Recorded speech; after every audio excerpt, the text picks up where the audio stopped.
எல்லாத்துக்கும் good morning. என் பேர் வந்து சுசீந்திரன். நான் வந்து மேட்டூர் டேம்லேருந்து வரேன்.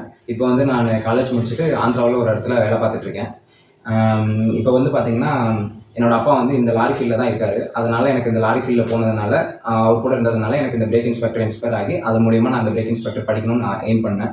வெளியில் எல்லா அகாடமியும் போய் விசிட் பண்ணியிருந்தேன். எனக்கு எந்த அகாடமியும் சூட்டபுளாக வரல. அப்புறம் பவானி ஐஏஎஸ் அகாடமி லாஸ்ட்டாக எனக்கு கிடச்சிச்சு. அதுக்கப்புறம் நான் இப்போ இங்கே வந்திருக்கேன். இங்கே வந்து நான் ஜாயின் பண்ணியிருக்கேன்.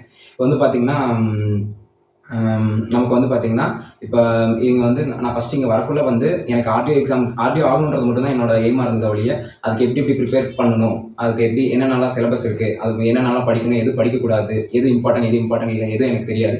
நான் வரக்குள்ள ஒரு காலேஜ் படித்த பையனாக மட்டும் தான் வந்து நான் ஒழிய, எக்ஸாம்க்கு எப்படி ப்ரிப்பேர் பண்ணுறதுன்றது நான் ஒரு ஃப்ரெஷர். எனக்கு எப்படி இருக்குன்னு தெரியாது. இங்கே வந்ததுக்கப்புறம் வந்து பார்த்தீங்கன்னா, அது ஸ்டார்டிங்கில் எந்தெந்த இடத்துல இருந்து ஸ்டார்ட் பண்ணி எங்கே கொண்டு போய் முடிக்கணும், நடுவில் எது பண்ணணும், எது பண்ணக்கூடாதுன்ற ஒரு ஐடியா வந்து எனக்கு இங்கே வந்ததுக்கு பின்னாடி தான் கிடச்சிருக்கு. அதனால் பார்த்தீங்கன்னா, எனக்கு வந்து இப்போ ஒரு கான்ஃபிடன்ஸ் எனக்கு இருக்குது. அப்படிங்குள்ள எப்படி எப்படிலாம் பண்ணணுன்ற ஐடியா எனக்கு இங்கே கொடுத்ததுனால, என்னால் எப்படி வந்து கேட்டாலும், என்ன பண்ணனாலும் என்னால் அட்டன் பண்ண முடியும் அப்படின்ற ஒரு கான்ஃபிடென்ட் எனக்கு வந்திருக்கு இப்போ. அது எப்படி கிடச்சிச்சு அப்படின்னு பார்த்தீங்கன்னா, இப்போ வந்து நம்ம கிளாஸஸ் வந்து எப்படி போகும் அப்படின்னா, 1 வீக்கு உண்டான டாபிக் வந்து முன்னாடியே நமக்கு ஷெட்யூலில் கொடுத்துருவாங்க. ஃபஸ்ட்டு மண்டேக்கு என்ன டாபிக் எடுக்கிறோம், டியூஸ்டே என்ன டாபிக் எடுக்கிறோம்னு கொடுத்துருவாங்க ஷெட்யூல். அந்த 1 வீக் உண்டான எடுத்த டாப்பிக்கை வந்து நெக்ஸ்ட் திருப்பி அடுத்த வீக்கில் வந்து நமக்கு டெஸ்ட் கண்டினியூ பண்ணுவாங்க.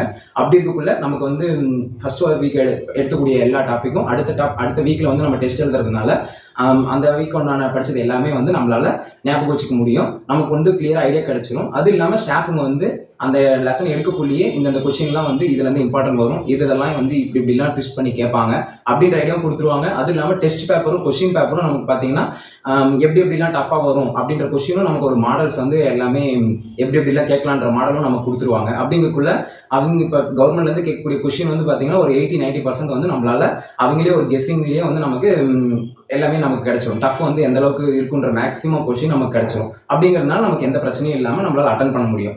அதனால் இப்போ எனக்கு ஒரு 100% எனக்கு நம்பிக்கை இருக்குது. அதனால் பவானி ஐஏஎஸ் அகாடமிக்கு நான் தேங்க்யூ பண்ணுறேன். என்னால் கண்டிப்பாக வந்து பிரேக் இன்ஸ்பெக்டர் ஆக முடியுன்ற நம்பிக்கை எனக்கு கண்டிப்பாக இப்போ வந்துருச்சு. எப்போ என்னால் கால் ஆஃபர் கொடுத்தாலும் என்னால் எக்ஸாம் எழுத முடியறதுக்கு என்னால் ரொம்ப நம்பிக்கையாக இருக்கேன் நான். Thank you for Bhavani IAS academy.